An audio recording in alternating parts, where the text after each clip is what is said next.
బ్రహ్మోత్సవాల్లో పాల్గొనడం ఒక అదృష్టం. ముఖ్యమంత్రి చంద్రబాబు.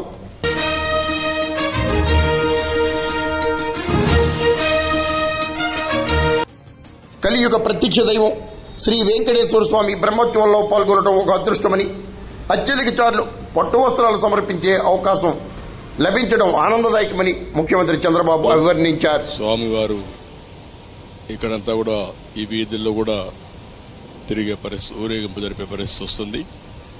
ఒక పవిత్రమైన భావంతో ఇక్కడికి వచ్చే భక్తులే కాకుండా ప్రపంచం కూడా వాచ్ చేసే పరిస్థితిలో ఉన్నారు.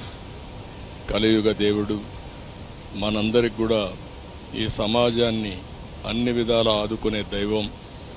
నేను ఇప్పుడే కాకుండా నాకు ఒక అదృష్టం, అనేక సార్లు అందరికంటే ఎక్కువ సార్లు బ్రహ్మోత్సవానికి వచ్చి దేవునికి ప్రభుత్వ తరపున లాంఛనాలు సమర్పించే అవకాశం వచ్చింది.